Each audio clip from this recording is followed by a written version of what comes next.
Większość naszego cierpienia nie pochodzi od samych faktów i wydarzeń, które mają miejsce w naszym życiu, ale pochodzi od historii i narracji, jakie nasza głowa opowiada nam na temat tych faktów. I problem leży tu, że ta nasza głowa potrafi się mylić. Ona nie jest nieomylna, tylko ona popełnia wręcz nawet systemowe błędy, które powodują w tobie poczucie zagrożenia. W bardzo różnych postaciach, tak? Od na przykład strachu albo poczucia winy. To różnie te zagrożenia mogą być zdefiniowane, ale nadal nas ta głowa wpędza w poczucie, że jest źle. I to oznacza, że nasza głowa gdzieś filtruje tą rzeczywistość. Bardzo trudno jest mieć taki super bezpośredni kontakt z rzeczywistością, tylko tu jest rzeczywistość, tu jest nasz filtr i dopiero tutaj jesteśmy. I w psychologii te systemowe błędy, które popełnia nasza głowa, to znaczy ten filtr, nie? On potrafi się mylić, nazywa się błędami poznawczymi albo zniekształceniami poznawczymi. Jest ich bardzo dużo, są one opisane w podręcznikach do psychologii, dlatego że one są tak powszechne. To nie jest jednostkowy przypadek, że komuś kiedyś gdzieś w historii świata to się zdarzyło tak pomyśleć krzywo i źle i niewłaściwie i błędnie, tylko my wszyscy to robimy. Dlatego też, że tak się dzieje i tak dziać się będzie, po prostu, tutaj akurat przyda się akceptacja tego faktu, ale dlatego, że tak jest, dobrze jest mieć tego świadomość. Po to, żeby, jeżeli chodzi o działanie, czyli tu mamy akceptację, ale działanie też gdzieś musi się pojawić, po to, żeby działanie polegało na czekaj, stop, zatrzymuję się. Sprawdzę, co ta głowa mi powiedziała. Sprawdzę, co ta głowa mi wymyśliła właśnie teraz. A do tego przydaje się po prostu świadomość. To, że wiesz, zwyczajna wiedza na temat tych błędów. Jakie one są i jak one się nazywają, na czym one polegają. I właśnie w dzisiejszym filmie omówię ich 5. Wybrałam takie naprawdę 5 bardzo podstawowych, myślę, że najczęściej utrudniających nam niesłychanie życie. Dobrze jest po prostu zdawać sobie z tego sprawę. A to oznacza, że będzie ta rzeczywistość, będzie ten filtr, tak jak mówiłam, akceptujemy to, ale też będzie twoja świadomość na zasadzie okej, zdaję sobie sprawę, że ja patrzę przez filtr, a nie oszukuję się i myślę sobie, że ja mam kontakt bezpośrednio, obiektywnie, neutralnie z rzeczywistością. Zdaję sobie sprawę, że to jest filtr. Co więcej, chyba jestem w stanie nawet powiedzieć, jaki błąd właśnie mój filtr popełnił. A to przynosi ulgę, to przynosi spokój i to jest bardzo rozwojowe. Ale zanim przejdziemy do tych 5 punktów, serdecznie ci bardzo dziękuję za to, że tutaj jesteś, że oglądasz ten film. Być może komentujesz, bardzo dużo osób komentuje, dzieli się swoimi doświadczeniami, co jest super pomocne w tym sensie, że i ten film przynosi coś, wiedzę i pomoc, ale i wsparcie uzyskasz w komentarzach, dlatego że przekonasz się, że nie jesteś sam, nie jesteś sama. To jest bardzo kojąca świadomość, że inni też tak mają, jesteśmy w tym razem, możemy siebie nawet wspierać. Wielkie dzięki także a propos wsparcia, za obecność na Patronite i Buy Coffee. Wszystkim osobom, które są tam obecne, bardzo, bardzo, bardzo dziękuję i wiedzcie, że bardzo doceniam waszą obecność, wsparcie tego, co robię. No dobra, a my zabieramy się za robotę. Punkt numer 1. Wiem, co oni o mnie myślą, czyli czytanie w myślach. Bardzo często nasze głowy chcą być wróżkami, wróżbitami, jasnowickami, telepatami. A to oznacza, że w życiu codziennym to wygląda tak, że ale ja wiem, co ona mi powie. Ale ja wiem, jak on zareaguje. Ale zobacz, ona mnie widziała, jak coś tam robiłam i przez to na pewno sobie myśli to, a tamto. Albo ktoś do mnie nie odpisuje, na pewno się na mnie zezłościł. Albo na pewno sobie siedzi i knuje coś na mój temat, albo obgaduje mnie. Co to jest? No to jest to, że my bawimy się w kryształową kulę, w którą sobie wróżymy. My oszukujemy siebie, że jestem w stanie przedostać się swoimi myślami do czyjejś głowy i stwierdzić na bank, co tam się dzieje.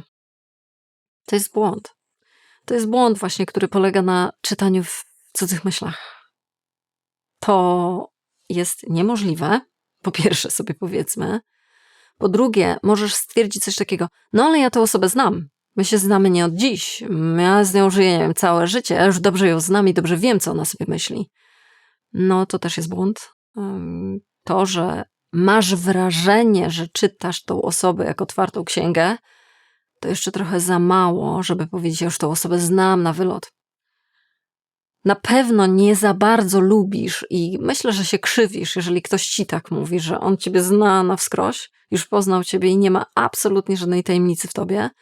Gdzieś w tobie się rodzi taki opór przeciw temu. No nie, właśnie nie znasz mnie. Tak naprawdę nie wiesz, co się dzieje we mnie. Może coś obserwujesz, nie wiem, moją twarz, moje zachowania, ale tak naprawdę nie wiesz, co się dzieje w środku. To jest naturalny odruch, ten opór. Tylko jeszcze dajmy prawo też innym osobom do tego oporu. Dajmy prawo też innym osobom do tego, że one też mają coś w sobie, o czym my nie wiemy. My sobie nie zdajemy sprawy. A nasze czytanie w ich myślach to są dosyć nieudolne próby. Co więcej, te nieudolne próby prowadzą do wewnętrznych starć i konfliktów, które dzieją się w tobie, więc absolutnie kradnie ci to spokój wewnętrzny, bo ty się już kłócisz albo zmagasz, nie wiem, w jakiś sposób wspierasz z tą osobą we własnej głowie. Powiedz, czy coś takiego miałeś lub miałaś, że to brzmi śmiesznie, ale oczywiście, że wszyscy to robimy, że sobie wyobrażamy, że ja już dobrze wiem, co ona mi powie, ale ja to bym jej potem odpowiedziała, że wcale, bo nie. A ja wiem lepiej. I dalej się toczy jakaś wyobrażona walka. Nigdy nie miała miejsca. A ty już jesteś na 50 kroków do przodu wobec tej osoby, która na przykład nie odpisała ci na SMS-a. Ty już się w ogóle na nią złościsz niesłychanie. A ona na przykład sobie śpi i wyciszyła telefon, bo była zmęczona. A tam się nic nie dzieje, nie? Natomiast to, co się dzieje z twoim wewnętrznym spokojem, to jest już poszło. Absolutnie poszło. Więc co w związku z tym zrobić, żeby ten spokój sobie w jakimkolwiek stopniu przywrócić? Nie musi być na 100%. No to jest przypomnieć sobie, okej, nie jestem jasnowidzem. Moja głowa teraz próbuje telepatycznie przenieść się do głowy drugiej osoby i domyślić się, co tam się dzieje, ale ja równie dobrze mogę się bardzo mylić. Ja mogę się mylić. To jest bardzo trzeźwiące przypomnienie, które mówi, ja nie wiem wszystkiego, nie czytam w cudzych myślach, nie jestem jasnowicką. Jakie mam fakty? Sprawdzam. Jakie mam fakty? No fakty mam takie, że ona nie odpisała. Tyle. Nic więcej nie wiem. Fakty mam takie, że ktoś zrobił kwaśną minę. Tyle. Nie wiem dlaczego. I nie będę, albo przynajmniej trochę przyhamuję moją głowę w tych domysłach dlaczego. Okej, to jest pierwsze zniekształcenie, które jest bardzo częste. Przechodzimy do drugiego. Jeśli tak czuję, to znaczy, że tak jest. Czyli rozumowanie emocjonalne. W pierwszym punkcie powiedzieliśmy sobie, moje domysły to jeszcze nie fakty, a w tym punkcie powiemy sobie, moje emocje to jeszcze nie fakty. Natomiast bardzo często je tak traktujemy. Dlaczego? Dlatego, że sobie mówimy coś takiego. Czuję się jak oszustka, to znaczy, że jestem oszustką. To znaczy, że gdzieś oszukuję. Czuję się winna, to znaczy, że ja faktycznie ponoszę za coś winę. I to jest właśnie myślenie, emocjonalne rozumowanie i to jest sposób działania tego filtra między rzeczywistością a nami, który polega na tym, że bierzemy swoje uczucia za fakty i bardzo niepodważalne fakty, czyli tylko dlatego, że mam wyrzuty sumienia, to znaczy, że musiałam gdzieś coś przeskrobać. Podczas gdy prawda jest taka, że można się czuć jak oszustka lub oszust, ale bardzo uczciwie postępować. Można mieć wyrzuty sumienia, można nawet działać pod ich wpływem, czyli biegać i przepraszać wszystkich w koło, nie mając nic na sumieniu i nie będąc kryminalistą, nie popełniając żadnej zbrodni. Tutaj muszę zaznaczyć, że jest to bardzo częste, zwłaszcza a propos wyrzutu sumienia, taka zmora osób empatycznych. Nie? Daj mi znać w komentarzu, jeżeli to znasz, że jeżeli na przykład chcesz postawić jakieś granice, chcesz gdzieś w jakiś sposób o siebie po prostu zadbać, od razu pojawiają się wyrzuty sumienia, że robisz, że rzekomo robisz, rzekomo. To jest bardzo ważne tutaj słowo, coś złego i ty przyjmujesz to za pewnik. Aha, mam wyrzuty sumienia, to znaczy, że robię coś złego. I to jest właśnie emocjonalne rozumowanie. Co robimy w takim momencie? Znowu sobie wciskamy hamulec i halo, halo, halo. To chyba mój filtr. Gdzie jest to ta zbrodnia, którą popełniłam? Gdzie ona jest? To, że na przykład powiedziałam komuś, że nie przyjdę na spotkanie i się położyłam, bo mi głowa boli i sobie pospałam, to jest zbrodnia? Na pewno?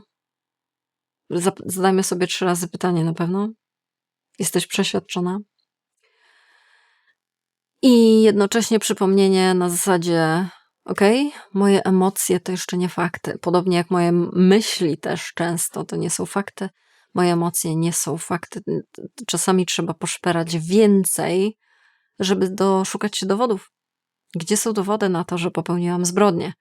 Gdzie są dowody na to, że jestem oszustem? A nie tylko sam fakt, że ja coś odczuwam. To może być zmyłka. W naszej liście, nie pierwsza i nie ostatnia, przechodzimy dalej. To wszystko moja wina, czyli personalizacja. Mawia się, że wszystkie drogi prowadzą do Rzymu i to będzie taka metafora tego zniekształcenia poznawczego, które nazywa się personalizacją, czyli bierzemy wszystko do siebie. Innymi słowy, wszystkie drogi prowadzą do mnie. Cokolwiek by się, tylko małe sprostowanie, te drogi takie negatywne, nie? Cokolwiek by się stało złego, cokolwiek gdzieś tam ktoś się źle zachował, nie wiem, zrobił jakąś minę, jest niezadowolone, to pewnie przeze mnie. Dziecko dostało 1 w szkole, no bo to ja jestem fatalnym rodzicem. Tutaj się pokłóciłaś z przyjaciółką, sąsiadką, partnerem, to przeze mnie, to ja się zachowałam karygodnie, haniebnie. Ciągle jest wszystko moja wina. Jeżeli gdzieś odnajdujesz się w takiej tendencji brania do siebie nie sukcesów, nie? Tylko tych trudnych, negatywnych, kryzysowych momentów, no to bardzo możliwe, że właśnie działa u ciebie, włączyło się to zniekształcenie poznawcze, które właśnie jest personalizacją, czyli tłumaczeniem wszystkiego względem siebie, czyli dźwigasz ciężar całego świata na swoich własnych ramionach.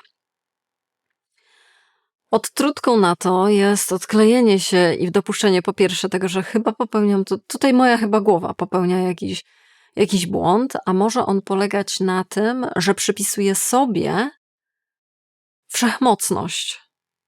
No bo jak wszechmocnym trzeba być, żeby mieć wrażenie, że to wszystko przeze mnie. Skoro i relacja, i w pracy coś nie poszło, i tutaj, nie wiem, babcia się na ciebie krzywo spojrzała, i sąsiadka, i tutaj w sklepie była jakaś niemiła sytuacja, i nie wiem, jeszcze w dodatku przypaliłaś sobie, nie wiem, obiad. Wszystko przeze mnie, to znaczy, że tak naprawdę przypisujesz sobie ogromną moc sprawczą, że twoja sprawczość i wpływy i władza jest absolutnie nieograniczona, bo ty rzekomo na wszystko masz wpływ. No dalej to myślenie idzie, na wszystko masz negatywny wpływ, że przez ciebie wszystko idzie źle, ale nadal oznacza to, że ty od siebie ty tutaj absolutnie niepodzielne rządy sprawujesz i masz nad wszystkim władzę. Dobrze jest sobie jednak zrobić stop, wycofujemy się z tego myślenia. Ja nie mam władzy nad wszystkim. Ja mam pewien wpływ nad jakimiś czynnikami, aspektami rzeczywistości, ale nie nad wszystkimi. A zatem to, że ktoś ma krzywą minę, może mieć nic, zero wspólnego ze mną. To, że gdzieś ktoś się pokłócił z kimś, albo ja się z kimś pokłóciłam, być może to była bardzo kiepska chwila dla tej osoby i dlatego ona była w niehumorze i absolutnie w złym nastroju i samopoczuciu i po prostu się wyżyła może na mnie, może to wyrzuciła na mnie, a ja nic nie zrobiłam. Zdajemy sobie sprawę, innymi słowy, że są czynniki, które ode mnie nie zależą. I pomimo, że ja mogę się super starać, żeby wszystko dobrze wyszło, to i tak nie wyjdzie. Dlaczego? Bo nie nad wszystkim mam władzę. I to jest okej. Nie masz władzy nad całym światem, nie masz władzy nad wszystkimi ludźmi, którzy cię otaczają i nie masz władzy nad wszystkimi wątkami, kontekstami i wydarzeniami, które są w udziale twojego życia. I to jest dobrze. Dobrze nie mieć takiej władzy, bo ta władza by była gigantyczną odpowiedzialnością i ciężarem. Ale to też oznacza, że niektóre rzeczy mi nie wyjdą, niektóre rzeczy będą przykre, trudne, ciężkie i jednocześnie to nie moja wina. To nie przeze mnie. Jeśli nie jest idealnie, to jest to porażka. Myślenie czarno-białe. Myślenie czarno-białe to jest dopiero kolos. To jest wow, to jest olbrzymi ciężar, jaki nosimy w naszej głowie, na naszych ramionach i to jest typ myślenia, czyli błędu myślenia tak naprawdę, który towarzyszy wszystkim nam. Absolutnie. Możemy nawet siebie nie łapać na tym, kiedy to się włącza, ale to się na pewno włącza. Na pewno wszyscy mamy takie doświadczenia. W najprostszej formie, gdzieś namacalnej w życiu codziennym, może to polegać na tym właśnie, że gdzieś myślimy sobie, no jak to nie jest idealnie, jak nie wyszło idealnie, to znaczy, że wyszło fatalnie. Czyli przeskakujemy sobie tu, czyli z bieguna na biegun, zapominając o całej przestrzeni wachlarzu pomiędzy. I to jest taki super prosty przykład, natomiast co to znaczy często to idealnie? To znaczy według mojego myślenia, po mojej myśli, czyli tak jak według mnie powinno być. Czyli ja bym tak nie zrobiła jak ona, dlaczego ona tak się brzydko zachowała? Według mnie ona powinna się inaczej zachować. Myślenie czarno-białe. Znaczy, także innego typu błędy poznawcze, na przykład powinnościowanie, ale to już musimy sobie okroić tą trochę listę. Natomiast to też jest czarno-białe myślenie, czyli albo ona dobrze robi, czyli tak jak ja myślę, albo wszystko, co robi, to jest złe. Oczywiście względem siebie to jest też częsty nawyk myślowy, czyli jeżeli wszystko idzie mi dobrze, to jest okej, to jestem do zaakceptowania, to daję sobie jakieś głaski w postaci na przykład samoakceptacji albo wysokiej samooceny, ale niech tylko mi się noga powinie. Niech tylko w czymkolwiek. To oczywiście dostanę bęcki od siebie i to gigantyczne. Znowu czarno-białe myślenie. Albo jestem ideałem chodzącym i wszystko ogarniam idealnie perfekt w moim życiu, albo nadaje się do niczego. Jak bardziej czarno-białe to jest. Oczywiście antidotum do tego sposobu myślenia jest jak najbardziej znowu hamulec i halo, co robi moja głowa? Obserwuję, co robi moja głowa. Co robi ten filtr? Jaki to jest filtr? Co on tutaj robi? Co on wyprawia? Zrównuje wszelkiego typu fantastyczne barwy świata do 2. To jest bardzo mało. Za mało, żeby stać się obiektywnym, za mało, żeby było pomocne, za mało, żeby było pożyteczne w twoim życiu, a zatem szukamy kolorów. Gdzie są inne kolory? Jak inaczej możemy o sobie powiedzieć, jeżeli ci coś nie wyszło, niż skończony idiota i nieudacznik? Jak inaczej można powiedzieć? Co innego można sobie przyznać, że na przykład masz prawo do błędów, że skoro coś robię, to pewnie popełnię gdzieś prędzej czy później błąd. Albo jeszcze bardziej konstruktywne, czyli jak ja mogę to naprawić? Nie? Co ja mogę się z tego nauczyć? Jaki z tego płynie wniosek? Nie jesteśmy na biegunach, nie jest czarne, albo białe, jest szare i to jest super, albo kolorowe. I 5. kłamstwo, jakie sobie często sprzedajemy, zaraz wydarzy się najgorsze, czyli katastrofizacja. Katastrofizacja polega na tym, że jeżeli kichniesz, od razu sobie myślisz, że czas kupować trumnę. Czyli bardzo szybki, bardzo krótki jest czas przebiegu od jakiegoś jednego bodźca albo jednego małego wniosku, jednej małej obserwacji do absolutnie końcowych, strasznie skrajnych wniosków końcowych. Czyli właśnie kichnięcie oznacza, że zaraz umrę. To, że gdzieś szef poprosił mnie o rozmowę, to znaczy, że na pewno mnie zwolni. To, że gdzieś między nami zaiskrzyło w sensie negatywnym, pokłóciłam się z kimś, nie wiem, partnerem, partnerką, to znaczy, że się rozstajemy. To, że gdzieś mi nie wyszło tutaj na początku jakiegoś kursu, jakichś studiów, jakiejś nauki, czegokolwiek, to znaczy, że się do tego w ogóle nie nadaje. No to jest tak szybkie przeskakiwanie do bardzo wielkich katastrof, że aż to jest zbyt straszne i negatywne, żeby było prawdziwe. Tam brakuje bardzo wielu różnych malutkich schodków pomiędzy jednym a drugim, które to schodki mogą wcale nie poprowadzić do tego drugiego, które zmieniają trajektorię tego lotu i możemy dolecieć do zupełnie innego lotniska. I to utrudnia nam życie w taki sposób, że sobie myślisz o tym, że zaraz wydarzy się katastrofa, bo tutaj coś się pojawiło, więc zaraz będzie katastrofa. To uaktywnia twój układ nerwowy, a więc od razu żyjesz w zagrożeniu wielkim i wielkiej spinie i napięciu, podczas gdy fakty są takie, że ich nie ma.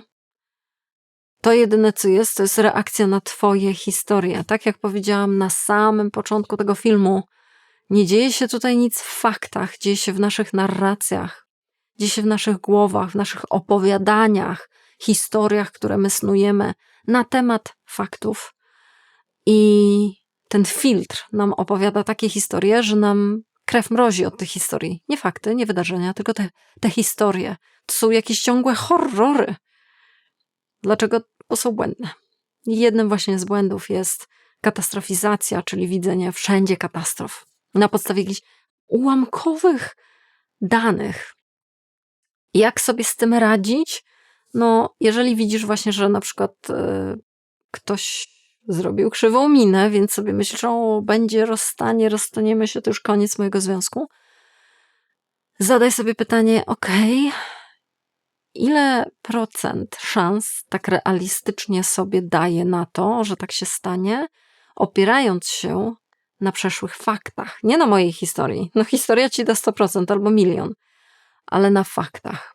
Ile razy już się tak wydarzało, że małe kichnięcie doprowadziło do tego, że się absolutnie gdzieś otarłaś o śmierć. Ile razy już się wydarzało tak, że jak wyjdziesz na ulicę, to naprawdę ciebie potrąci samochód. Ile razy? Ile razy się wydarzało, że szef ciebie wezwał, to znaczyło, że zwolnił cię z pracy. I tutaj niektórzy mogą odpowiedzieć sobie, no zdarzyło się, właśnie tak miałam. W poprzedniej pracy, nie wiem, szef mnie wezwał i od razu mnie na miejscu zwolnił. To był wielki szok i musiałam się pozbierać przez pół roku po tym. Ja nie twierdzę, że odpowiedzią na ile razy tak się wydarzyło będzie 0. Nie szukamy 0. Może być odpowiedź, raz się wydarzyło, 2 razy się wydarzyło. Nie wiem, raz faktycznie, albo nie wiem, 5 razy tak miałam, że kłótnia doprowadzała do tego, że się relacje kończyły. Ale nadal żyjemy codziennie. Codziennie z kimś wchodzimy w jakieś relacje, jakieś kontakty. Codziennie wydarzają się różne rzeczy. Nawet jeżeli w ciągu twojego życia, nie wiem, kilku dekad, 30, 40, 50, 60-letniego, coś się wydarzyło raz, 2, 5 razy, to jest ułamek procenta. Dlatego sprawdzamy te procenty, bo jest ich mało. Tak czy siak odpowiedź będzie brzmiała nie 99,9, tylko raczej 0,9. To jest mało. To jest dosyć mało, żeby potem zrezygnować po pierwsze z jakiejś, dobra, to już nie będę w ogóle się starać o żadną pracę, to już się nie będę starać o żadne relacje, bo w 1% mi się nie udało. Albo to jest za mało, żeby nasz układ nerwowy tak szarpać i sobie myśleć, dobra, to warto przez to dostawać absolutnie wielkich nerwów, stresów, bo w 1% jest szansa, że coś strasznego może się wydarzyć. To jest przelicznik, który naprawdę się nie opłaca. I to jest też przelicznik, w którym dobrze jest się zatrzymać i popracować z własnymi myślami i tym filtrem. Poprzemawiać sobie bardziej do rozsądku. Jeżeli gdzieś to jest oczywiście trudne, bo to bywa trudne porozmawiać ze swoją głową. Natomiast jeżeli ci na tym zależy, to na tym kanale jest dużo filmów, w których opowiadałam o samych zniekształceniach, na przykład taką katastrofizację, czy bodajże czarno-białe myślenie, też omówiłam w oddzielnych filmach. Podepnę ci wszystko po ten film tutaj. Korzystaj i idź dalej, jeżeli gdzieś to jest dla ciebie wyzwaniem, ewentualnie możesz skorzystać z konsultacji 1 na 1 online, które oferuję. Ewentualnie możesz się zapisać do newslettera, przy okazji powiem, to jest takie, jak ktoś ostatnio to opisał w mailu zwrotnym, który możesz wysłać na newsletter, że jest taki zasób spokoju, że ktoś przychodzi sobie, czerpie i potem na cały tydzień starcza tego spokoju. Bardzo pozdrawiam serdecznie tę osobę, czytelnika. I także ciebie zapraszam do tej kopalni zasobów spokoju. Ale najważniejsze jest to, żeby zdawać sobie sprawę, że nasza głowa robi sobie sztuczki, robi sobie jakieś zgrywy z nas. I tak naprawdę nie jest nieomylna, popełnia błędy i dlatego my, dobrze by było, gdybyśmy po pierwsze byli świadomi, że są te błędy, po drugie czuli się tak jakby na straży. Okej, ja słyszę, moja droga kochana główko, co ty do mnie teraz mówisz, ale ja sobie to sprawdzę. Ja to sobie tutaj troszeczkę inaczej do tego podejdę i jeszcze coś sobie rozpiszę. Wezmę długopis i kartkę i sobie coś rozpiszę, żeby było jaśniejsze i żeby było klarowniejsze, bardziej pomocne. Dobra, ktoś tutaj się zaczyna wiercić, więc czas na spacerek.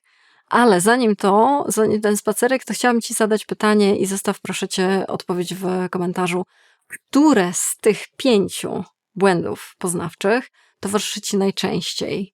Możesz jeszcze opisać, kiedy to ci dokucza, co wtedy robisz. Może właśnie masz swoje własne patenty na to, żeby troszeczkę się z tą główką swoją kochaną spotkać i troszkę ją uspokoić. To by było bardzo z wielką korzyścią dla mnie, dla czytelników, dla widzów tego kanału. Także uczmy się od siebie nawzajem. Przy okazji jest to oczywiście wsparcie, podobnie jak fakt, że tutaj jesteś, że jesteś przy końcu tego filmu. To jest gigantyczne wsparcie, jeżeli chodzi o zasięgi i wyświetlenia na YouTubie. Wielkie dzięki za to. Tak samo bardzo wielkie dzięki wszystkim osobom uczestniczącym na Patronite i Buy Coffee za to wsparcie, za to ciepło, którego mi udzielają. Cóż, widzimy się następnym razem. Do zobaczenia.